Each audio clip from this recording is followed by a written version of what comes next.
problema natin? Bakit ayaw? Ayaw na. O, sige. Ganito gagawin natin. Listen, happy birthday challenge. Kung saan, pag sinabi natin like na happy, ang gagawin nyo ay happy. Birthday. Oo, wala na.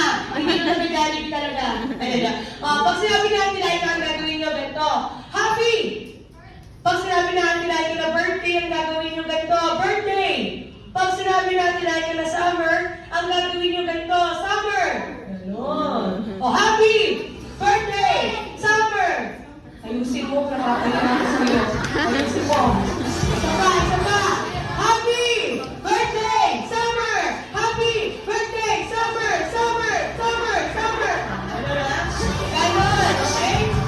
Okay, pero ang twist ng game natin, kids, kung sino ang matapatan ko ng mic, siya lang ang gagawa ng movement, okay? Kunyari, natapatan kita, ikaw ang gagawa ng movement, okay? Ikaw lang gagawa. Walang magsasalita ng happy, ha? Ang magsalita, tanggal. Movement na ang kailangan ko, pagawa lang, gagawin lang yung ginawa ni Happy. Magiging, okay? O, ready na, gets tayo, kids, gets? O, for example, sample tayo para mas mag-gets nyo. Ready ka na? Ayaw na magsalita kasi sabi ko, pag nasilit nagsalita, tanggal. Ayaw na magsalita.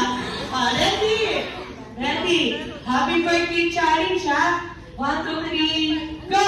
Happy! Tayo, tanggal na. Pag sinabi natin ay ka na happy, ganito gagawin mo. Happy? Pag sinabi ko namang birthday, ganito gagawin mo. Birthday, raise your 2 hands. Pag sinabi natin ay ka na summer, ganito gagawin mo. Do a big dance, okay? O, yan, summer! Sayaw!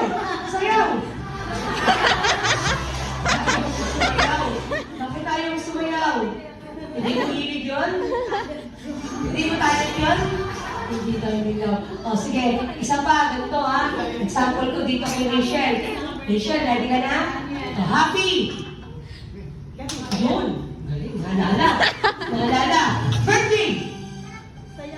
Yung naalala na ulit. Baga na. Summer! Yun!